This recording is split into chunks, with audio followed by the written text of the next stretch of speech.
Hora de Ares. Os detalhes da grande história militar. Um programa de Sérgio Veludo Coelho, com a participação de Paulo Rezende Ribeiro.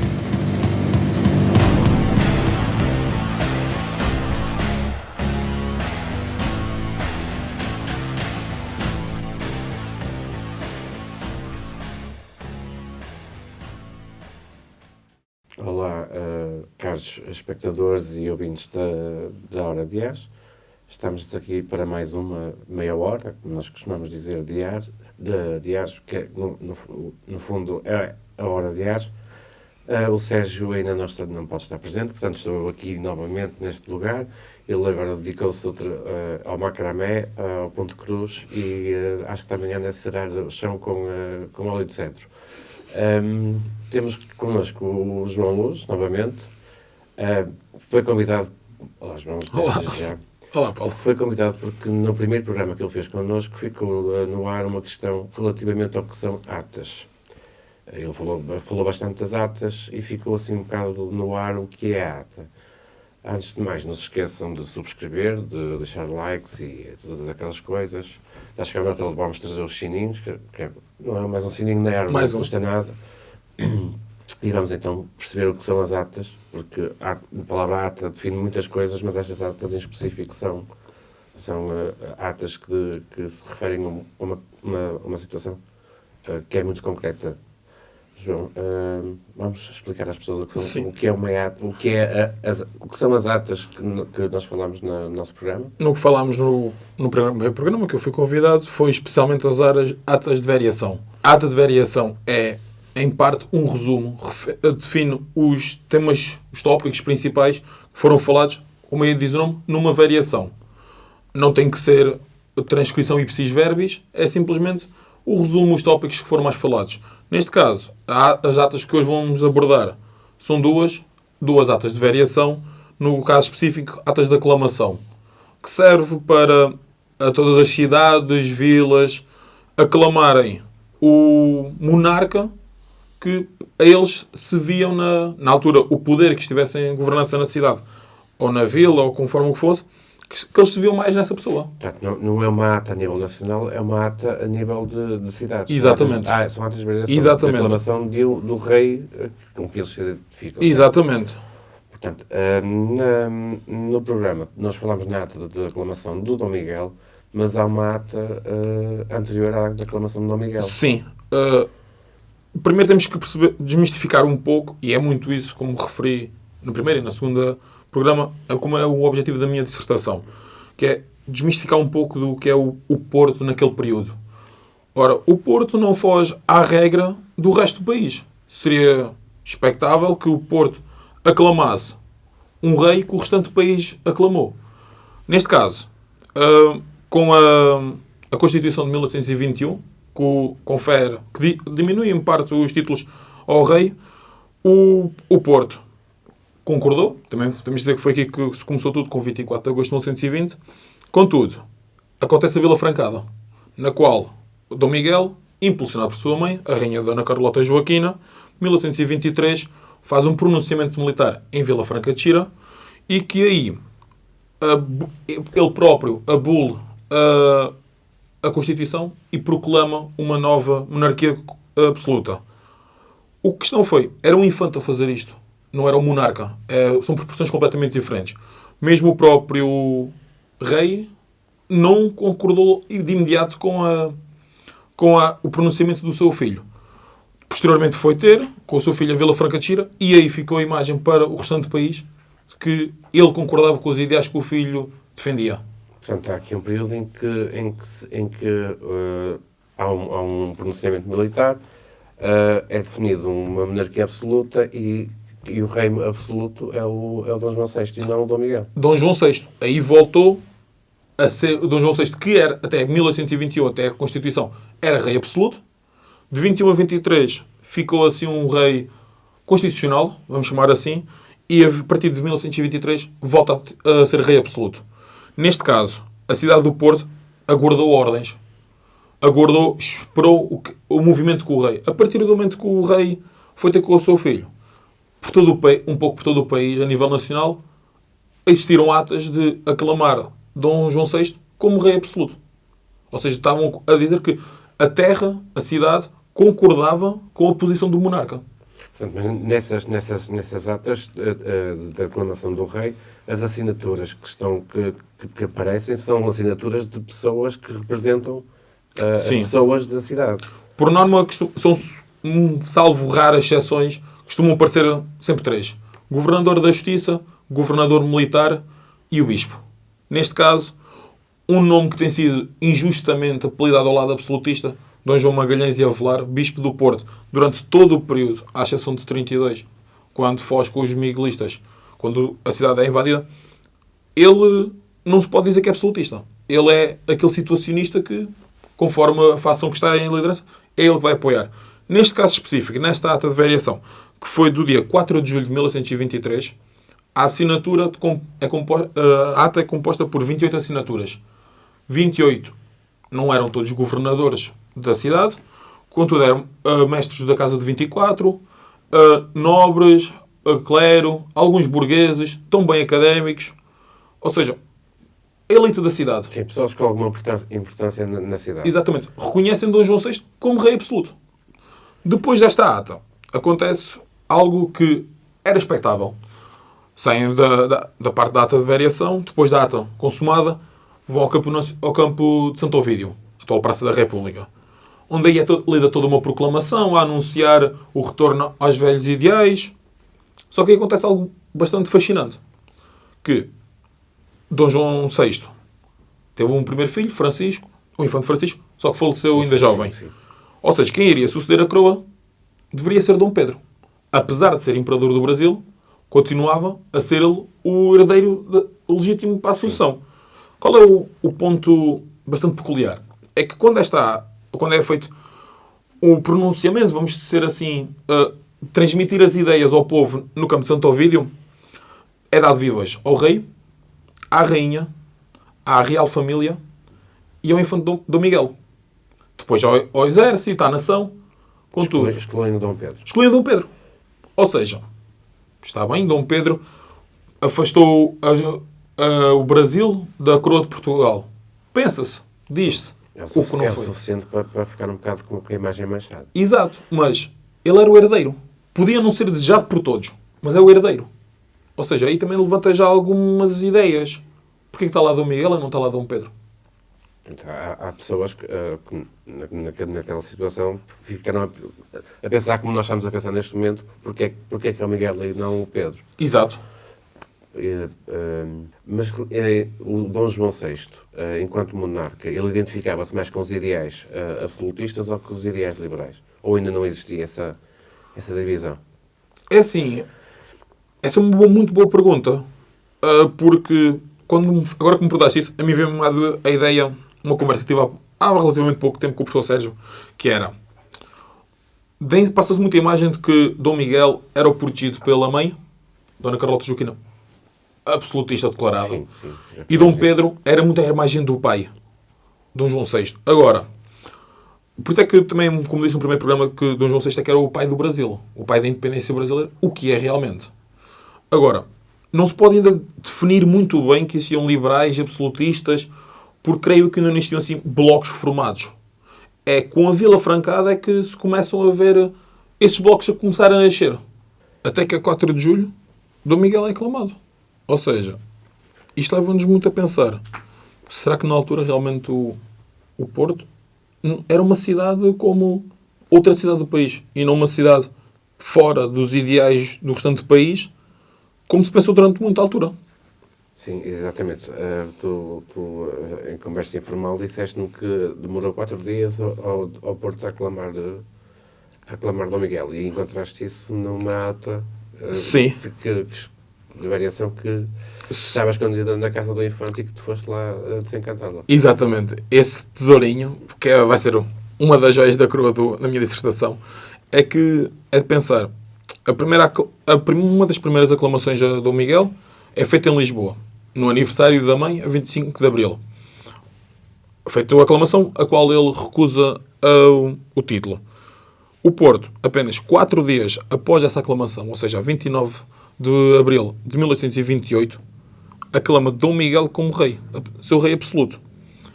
Qual é agora aqui a grande questão? Será que ninguém sabia que a ata de variação estava lá? Sim, e o número de assinaturas que constavam. Numa primeira que supostamente tinha 4 pessoas a assinar. 28 pessoas a assinar, exatamente. 28 passa-se para 968. É importante dizer que, pela dimensão dos livros de atas que estão na casa do infante, a ata, para termos noção, ocupa duas páginas. Nem chega a isso. Transcrita para o Word, fica uma página inteira e 3 linhas.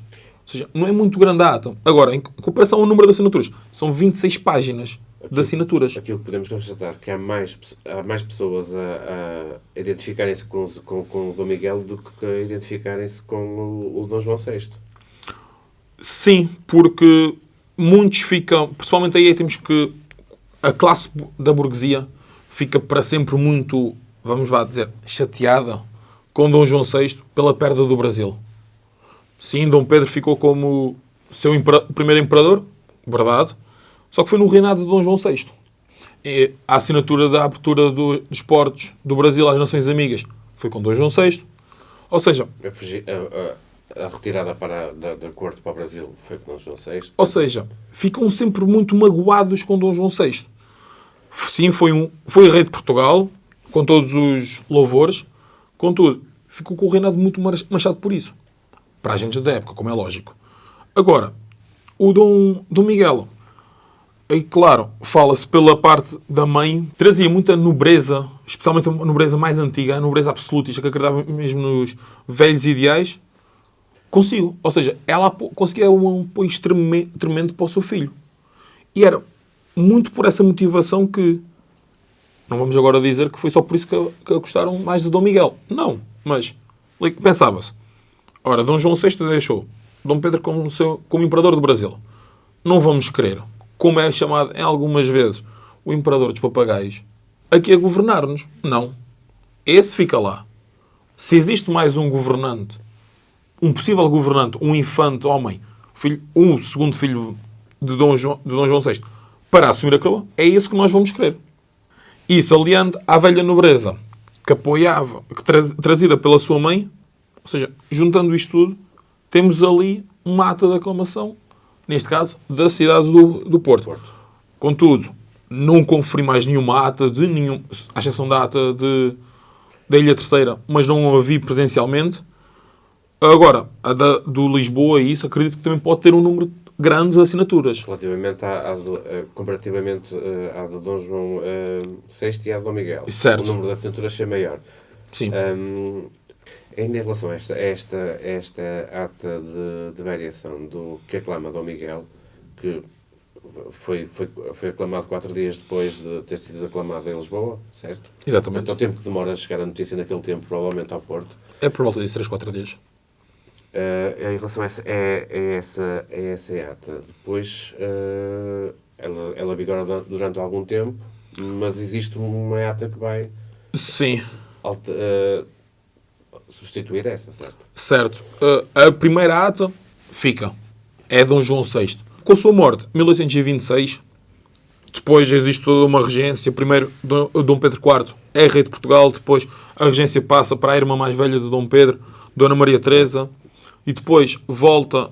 Depois, o Dom Pedro IV deixa o lugar para a futura rainha Dona Maria II com a regência de Dona Maria Teresa, só que diz que dá o seu lugar de tenente a Dom Miguel, seu irmão, que estava na altura já exilado em Viena, para voltar para Portugal. Aí Dom Miguel assina e jura a Carta Constitucional. Ou seja, neste turbilhão de vai não vai, aqui fica o poder absoluto a partir do momento que Dom Miguel chega a Portugal. É importante dizer que entre Dom Miguel chegar a Portugal e 1826, que fica aí uns mesitos, esses meses são meses de turbulência para o país. Não vamos dizer que é uma guerra civil, mas vários pronunciamentos, várias aclamações ao rei de Portugal, neste caso a quererem eles que fossem Dom Miguel. Neste caso, feita essa aclamação, existiram, focando-nos agora novamente na cidade do Porto, existiram várias pequenas revoltas, muitas de demonstrar que não que estavam descontentes, que não queriam Dom Miguel como regente. Muito pequeninos focos. Contudo, Mas encontraste registros escritos disso? sim. Sim. Sim, há muitos registros, especialmente de presos políticos. Na altura, a cadeia da relação ficou a abarrotar. Mas isso foi principalmente após a Revolução de 16 de Maio. Mas antes dessa revolta, já a própria cadeia da relação já tinha presos muitos... A guarda da polícia, várias batidas tiveram que fazer. Há várias aclamações no Campo de Santa Ovídio. Por exemplo, foi o palco central da cidade do Porto para aclamações militares nesse período. A Dom Pedro IV, a Rainha Dona Maria II, mas faziam sempre esta distinção a Augusto, seu pai, e à Senhora Dona Maria II, Dom Pedro IV. Mas essas sem atas. Essas sem atas. Sem atas. Contudo, é preciso explicar isto tudo para chegarmos ao fator. Com isto tudo, 16 de maio de 1828, eclode em Aveiro uma revolta. Contava aí com o apoio de 2 regimentos, dois deles de infantaria. Aí, após a revolta feita, conseguir subjugar em Aveiro os poderes absolutistas, vem para o Porto. Um motivo muito simples. À época, Aveiro não tinha a importância que tem hoje em dia e não conseguia ser um poder de relevância. Então vem para o Porto. No Porto, aí já contavam com o apoio de alguma da guarnição da cidade do Porto, especialmente com um regimento de infantaria que tinha sido enviado para, em 1821, ter ido subjugar uma revolta anti-carta constitucional. Ou seja, temos que voltar aí, porque só aí é que esse regimento voltou. Aí eclode, na cidade do Porto, quando chegam também a 16 de maio. Chegam, rapidamente substituem todos os poderes, até que, alguns dias após a revolta chegar à cidade do Porto, é feita uma ata, não aclamando propriamente a infanta Dona Maria como imediatamente sua rainha, mas anulando a primeira ata. A segunda ata, neste caso, vamos interpretar assim, a ata que aclama Dom Miguel. Ou seja, é feita uma ata com muito menos assinaturas, neste caso com 60 assinaturas, para desvirtuar a primeira. Qual é o ponto? Essa ata, para agentes da época, depois, quando a revolta vai abaixo, com a Belfastada e pelas tropas que se retiram pela estrada em direção à Galiza, essa ata foi dita como ilegal, por um motivo muito simples. Porque os deputados que na altura estavam presentes para assinar eram só os suplentes. Porquê? Porque os principais tinham fugido do Porto por causa da revolta. Portanto, a ata não tinha validade. Era um dos argumentos utilizados. Exatamente pelo mesmo argumento que os liberais diziam que aquela primeira ata era também ilegal porque aclamavam alguém que não tinha direito à coroa. Sim. Muito por aí. Ou seja, é exatamente igual quando chegamos ao Cerco do Porto. Um exército diz que o outro é que é rebelde. Enquanto que o outro diz exatamente o mesmo do outro. Até se resolver a situação, há esta. E depois de estar resolvida a situação, ainda há mais alguma ata definitiva a aclamar a Dona Maria? Só depois do aí fincado o Cerco do Porto. Só em 1834, após o Cerco do Porto ser... 34, não, 33, assim é que digo. Porque 34 é Vermonte. Sim. Só após o Cerco do Porto ser levantado, as tropas chegarem a Lisboa, aí já, na cidade de Lisboa, é feita uma ata a aclamar Dona Maria como sua rainha legítima. Depois de Lisboa, todos os... Olha-se pelo país. Exatamente. Uma coisa curiosa que eu gostava de perguntar é: achas que a ata da aclamação de Dom Miguel, que está na Casa do Infante, está lá, ninguém pega nela porque ela pode desvirtuar o ideal liberal do Porto? Sim. Ou porque nunca se foste tu a primeira pessoa a tropeçar nela? Opa, eu gostava de achar que sim. Gostava de achar que eu vim descobrir novamente a pólvora. O que é impensável. A ata está lá. Primeiro também é uma falha. Mas na revisão da literatura que tu fizeste, ninguém fala naquela ata? Na revisão da literatura que eu fiz, só encontro em 2, 3 livros da época. Da época. Pós-época, também é preciso dizer que o Cerco do Porto recentemente não tinha sido nada estudado. Sim. E as guerras liberais muito pouco estudadas. Contudo, após a época, vamos pôr, a partir do século XX e século XXI, nunca ninguém faz referência a nenhuma das atas. A ata, neste caso a primeira ata de Dom João VI, encontrei num periódico, que é a Borboleta do Oriense. Enquanto a ata de Dom Miguel I, reparamos ali em 2, 3 livros da época. Ou seja, o que é que levanta? Não sabiam que a ata existia? A culpa aí não pode não ser diretamente dos investigadores, dos historiadores, mas, em primeiro lugar, e aqui é uma crítica para toda a comunidade científica governamental, é que não se faz uma transcrição da ata. Das atas governativas não há uma transcrição feita. Tem-se que ir lá, quem sabe um pouco de paleografia consegue interpretar, quem não consegue, como é o meu caso, que não conseguia no início desta jornada, consegui agora, já me vou desenrascando, tem que pedir ajuda. Ou seja, se não se faz uma transcrição, vamos ser realistas nos dias de hoje, o que importa é os meios digitais. Sim. Se formos a outros países, os meios digitais têm lá todas as atas. Nós ainda vivemos um bocado no passado nesse ponto. Ou seja, será que ninguém sabia? Ou, aí concordo mais com o que tu disseste, ainda se quer pintar muito essa imagem, esse quadro em que o Porto era uma cidade fora da nação. Era uma cidade que só ela tinha os ideais liberais e que mais nenhuma tinha, que ela que era a joia das novas ideias. Sim.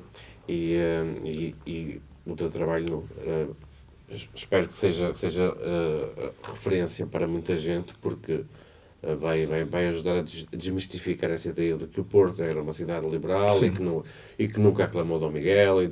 Porque existe efetivamente uma aclamação de Dom Miguel. Dom Miguel é rei e é aceito pelos portugueses e em maior número do que o próprio pai. Portanto, isso quer dizer muita coisa. E até mesmo que a futura rainha. Sim. Portanto, lá está. O Porto era assim tão liberal quanto isso. É muito essa a principal questão da minha dissertação. É muito pensar. Estas duas atas só vêm corroborar o ponto final da minha dissertação, que é o Porto, sim, pode dizer que era uma cidade que adotou os ideais liberais mais depressa que a restante nação, verdade, mas não era uma cidade que, dia 19 de agosto de 1920, era completamente absolutista, ou velhas ideias, e após 24 de agosto de 1920, era ali só constitucionais por todos os lados. Uma pedra e sem um cristal. Não. Temos que parar de ter essa ideia. Temos que pensar que o Porto era uma cidade como o país, como o restante do país. E também temos a questão de que o rei esteve aqui. E Sim. o facto do rei estar aqui ajuda a disseminar as ideias que o próprio que o rei, neste caso o Dom Pedro IV, trazia e fazer disso a cidade liberal. Mas... Primeiro, o rei esteve aqui, combateu aqui com os soldados. Depois, o coração dele está aqui. A farda dele e a espada dele estão aqui, neste caso, no acervo do Museu Nacional Soares dos Reis. Os títulos que foram entregues à cidade, a estátua dele que está aqui, ou seja, toda esta mística que é criada à volta ali do rei, o facto de haver uma chave do coração que está na mesa do presidente da Câmara, ou seja, tudo isto cria ali uma mística de que Dom Pedro era isto. Exatamente. E que toda a cidade era liberal. Mas também é preciso dizer, nem todos gostavam de Dom Pedro. Sim. Aqui nós chegamos a falar nisso. Exatamente. O trunfo dele era a Dona Maria. Era a Dona Maria. Até mesmo que ele, em 90%, 90 não, 100% dos atos feitos durante o cerco do Porto, é muito raro. Eu acho que ainda não vi nenhum que aparece Dona Maria II. Aparece sempre regente em seu nome, Dom Pedro IV, Dom Pedro IV, regente em nome de Dona Maria II. Até mesmo durante o cerco do Porto, Dona Maria está em França. Exatamente. Refugiada, por isso. Portanto, fica aqui mais um esclarecimento dado pelo nosso querido João Luz, que tem a defesa da sua tese para breve. Sim. Tenho que agradecer, porque tens sido muito disponível, tens ocupado um lugar que não é fácil de ocupar, que é o lugar do Sérgio, que é o lugar da sabedoria. E fico feliz por ver que conseguiste fazer alguma coisa que é diferente do que se tem feito em relação a este tema, e tens pegado neste tema com a paixão que pegaste. Sim. Portanto, muito obrigado. Fica aqui o agradecimento, o meu e o do Sérgio, certamente, que está orgulhoso em casa a fazer ponto de cruz e arraiolos. Temos de depois ver essa obra de arte também. É verdade, ele vai trazê-la com ele. Não se esqueçam, subscrições, likes, críticas, tudo o que apetecer. Estamos a chegar à época de natalícia, que temos muitos sininhos. João, obrigado. Muito obrigado, Paulo.